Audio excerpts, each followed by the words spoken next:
ఇది పోతే నిన్న ఒక పెద్ద కామెడీ మళ్ళా ఎవరు మన పవన్ కళ్యాణ్ గారు ఎంత దుర్మార్గం అంటే పవన్ కళ్యాణ్ గారు నిన్న కాకినాడ వెళ్ళాడు. ఎందుకు వెళ్ళారు స్వామి అంటే అంతకుముందే కలెక్టర్ గారు అక్కడ జరుగుతున్నటువంటి ఈ పీడిఎస్ రైస్ బియ్యాన్ని ఒక షిప్లో వెళుతుంటే దాన్ని పట్టుకున్నారని వార్త వచ్చింది. కలెక్టర్ గారే సాక్షాత్తు వెళ్ళాడు, దాన్ని పరిశీలన చేశాడు, సీజ్ చేశాడు, వచ్చాడు. మళ్ళా పవన్ కళ్యాణ్ గారు వెళ్ళాడు, రాష్ట్ర ఉప ముఖ్యమంత్రి గారు. ఎవరితో వెళ్ళారు? మరొక సిద్ధాంతకర్త ఉన్నాడు ఆయన పార్టీలో, ఆయన మనోహర్ గారు. వీళ్ళిద్దరూ కలిసి వెళ్ళారు. వెళ్ళారు వాళ్ళ ప్రభుత్వం వెళ్ళారు. వెళ్ళి ఏం చేశారని అడుగుతా ఉన్నా నేను. వెళ్ళిన తర్వాత అక్కడ కొన్ని మాటలు వింటే చాలా ఆశ్చర్యాన్ని కలిగించే విధంగా ఉన్నాయి. పవన్ కళ్యాణ్ గారు అక్కడికి వెళ్ళి అవన్నీ తనిఖీ చేశారంట. ఆ తర్వాత ఆయన ప్రెస్ మీట్ మాట్లాడారు. ఏం మాట్లాడారంటే, నేను కాకినాడ పోర్ట్లోకి వస్తుంటే 2 మాసాల నుంచి రావడానికి వీల్లేదని అడ్డం పడ్డారు. ఒక మాట. నేను వస్తే అధికారులు సహకరించలేదు, ఎస్పీ నా దగ్గరికి రాలేదు, పౌర సరఫరాల శాఖకు సంబంధించినటువంటి అధికారులు కూడా సహకరించలేదు.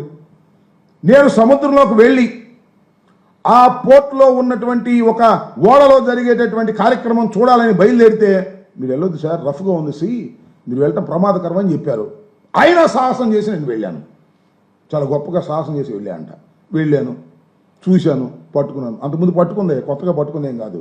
అంతకుముందు కలెక్టర్ గారు పట్టుకునే దాన్ని చేశారు, దానికి వెళ్ళాను అనేటువంటి మాట మాట్లాడి, ఈ విధంగా తాను ప్రభుత్వంలో ఉండి పని చేస్తున్నారో ప్రభుత్వంలో లేక పని చేస్తున్నారో అర్థం కానటువంటి పరిస్థితి కనిపిస్తూ ఉంది ఇక్కడ మన కాకినాడలో. ఒక విషయాన్ని ఇక్కడ చెప్పాలి కాకినాడకు సంబంధించి.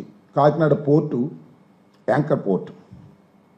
ఈ రాష్ట్రంలోనే కాదు, ఛత్తీస్గఢ్లోను, ఒరిస్సాలోను అక్కడి నుంచి కూడా బియ్యం వచ్చి ఇక్కడి నుంచి ఎగుమతి అవుతాయి. ఎక్కడికి ఎగుమతి అవుతాయి? ఇతర దేశాలకు ఎగుమతి అవుతాయి. దాని ద్వారా మనకు ఫారెన్ ఎక్స్చేంజ్ వస్తుంది. చట్టబద్ధంగానే ఎగుమతి అవుతాయి రైస్ అంతా కూడా, బియ్యం అంతా కూడా. అయితే ఇక్కడ జరిగేది ఏంటంటే, ఈ బియ్యంలో పీడిఎస్ రైస్ కూడా కలిపి పంపిస్తున్నారు. అది scam. 80% of the PDS rice ఈ విధంగా ఇతర దేశాలకు ఎగుమతి చేసేటటువంటి ఒక యంత్రాంగం, ఒక స్కామ్ తయారైంది. అది ఎప్పుడు జగన్మోహన్ రెడ్డి గారి టైంలో తయారు కాలేదు, లేదా అక్కడ ఉన్నటువంటి మా ఎమ్మెల్యే గారు చంద్రశేఖర్ రెడ్డి గారి టైంలోనూ తయారు కాలేదు. ఇది అనాదిగా తయారైనటువంటి అంశం. దాన్ని అన్ని ప్రభుత్వాలు ఖండిస్తున్నాయి. వాటిని జరగకోకుండా ఉండేందుకు ప్రయత్నం చేస్తున్నా కూడా జరుగుతూనే ఉన్నటువంటి కార్యక్రమం మనం చూస్తున్నాం. ఇవాళ నేను మనవి చేస్తున్న, వైఎస్ఆర్ కాంగ్రెస్ పార్టీ అధికారంలోకి దిగిపోయి చంద్రబాబు నాయుడు గారి కూటమి ప్రభుత్వం అధికారంలోకి వచ్చిన తర్వాత 6 మాసాలు అయింది. 6 మాసాల్లో మన మంత్రి గారు, ఆ పౌర సరఫరాల శాఖ మంత్రి గారు జనసేన పార్టీకి చెందిన ఆయన దీన్ని అరికట్టేస్తాను అన్నాడు. మంచిదే, అరికట్టాడా? దేశం అంతా తిరిగాడు, రాష్ట్రం అంతా తిరిగాడు, మిల్లు మీద సీజ్ చేశాడు. 68,000 42,000 మెట్రిక్ టన్నుల యొక్క లక్షల మెట్రిక్ టన్నులు నేను సీజ్ చేశాను అన్నాడు. మరి ఎందుకు వెళ్తున్నాయి అక్కడ? వాళ్ళు ఎందుకు కలెక్టర్ గారు పట్టుకున్నాడు? మన ఈయన ఎందుకు వెళ్ళాడు? పవన్ కళ్యాణ్ గారు ఉప ముఖ్యమంత్రి గారు. నేను అడుగుతా ఉన్నా, ఉప ముఖ్యమంత్రి గారు అక్కడికి వెళ్ళాడు, వెళితే ఎవరూ సహకరించలేదంట. అసలు మీరు ఎందుకు వెళ్ళారో నాకు అర్థం కాల. ఉప ముఖ్యమంత్రి గారు అక్కడికి వెళ్ళి అధికారుల మీద విరుచుకుపడేటటువంటి కార్యక్రమం చేశాడు. నేను మనవి చేస్తున్నా ఉప ముఖ్యమంత్రి గారికి, అయ్యా ఉప ముఖ్యమంత్రి గారు, ఈ టోటల్ స్కామ్లో వైఎస్ఆర్ కాంగ్రెస్ పార్టీకి ఏమీ సంబంధం లేదు.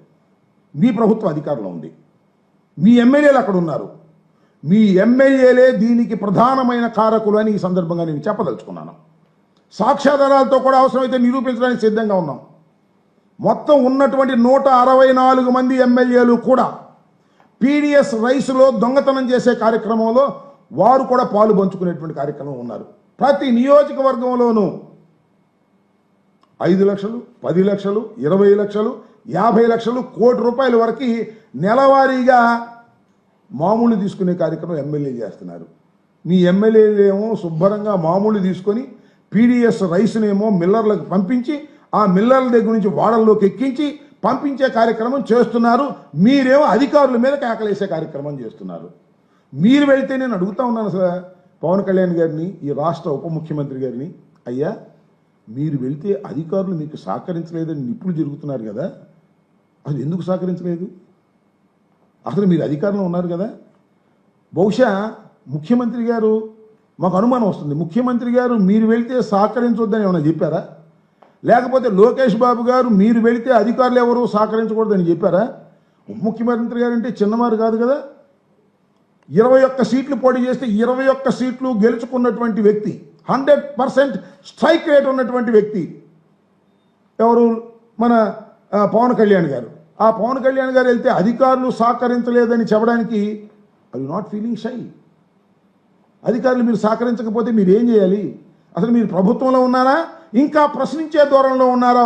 ఒక్కసారి ఆలోచించుకోవాల్సినటువంటి అవసరం ఉందని కూడా మనం చేస్తున్నాం. ఇవాళ చంద్రబాబు నాయుడు గారి పరిపాలనలో మీరేం చెప్తున్నారు?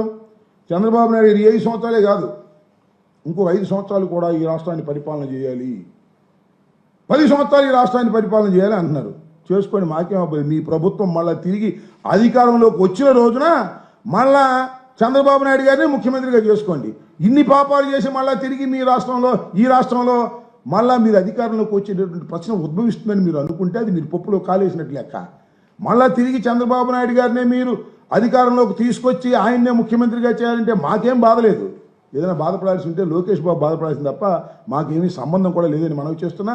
మీరు 100కి 100 పాళ్ళు మళ్ళీ తిరిగి అధికారంలోకి వచ్చేటటువంటి పరిస్థితి లేదనేది కూడా మీరు గుర్తుపెట్టుకోమని మనవి చేస్తున్నా. ఇవాళ మీరు కాకినాడ వెళ్ళి సినిమాలో లాగా ఒక డ్రామా కార్యక్రమం, సినిమా షూటింగ్ కార్యక్రమం మీరు చేసేటటువంటి ప్రయత్నం చేశారు తప్ప చిత్తశుద్ధితో పీడిఎస్ రైస్ని డిస్ట్రిబ్యూషన్ని ఆపాలనేటువంటి కార్యక్రమం మీరు చేయలేదు. 11,000 కోట్ల రూపాయలు ఇవాళ రాష్ట్ర ప్రభుత్వం కానీ కేంద్ర ప్రభుత్వం కానీ దాన్ని ఖర్చు పెడతా ఉంది. ఆ ఖర్చు పెట్టేటటువంటి దానిలో మీ ఎమ్మెల్యేలు వాటాలు తీసుకొని ఇవన్నీ ఎగుమతి చేసే కార్యక్రమం చేస్తున్నారు. ఆ విషయాన్ని మర్చిపోయి అక్కడికి వెళ్ళి ఎస్పీ మీద, అధికారుల మీద మీరు కేకలేస్తున్నారు. నేను మనవి చేస్తున్నా, అసలు ఆ పోర్టులోకి వెళ్ళాలి అంటే 2 చెక్ పోస్టులు ఉన్నాయి, పౌర సరఫరాలకు సంబంధించిన చెక్ పోస్టులే. ఆ 2 చెక్ పోస్టులు కూడా దాటి వెళ్ళిపోయిన బియ్యం అంటే ఎవరు దీనికి కారణం? పౌర సరఫరాల శాఖ కదా. ఆ పౌర సరఫరాల శాఖ మీ పక్కన కూర్చున్నటువంటి మనోహర్ గారు నిర్వహించడం లేదా?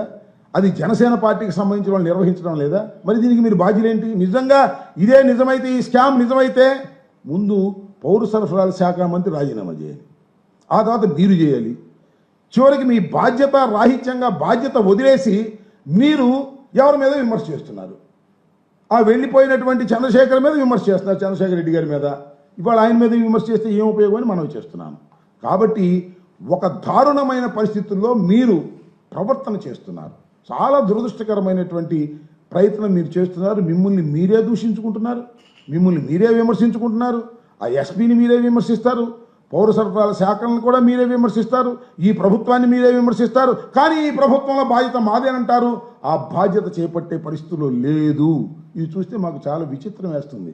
నాకేమనిపిస్తుందంటే పవన్ కళ్యాణ్ గారి సినిమా డైలాగ్ ఉంది, అదేంటది?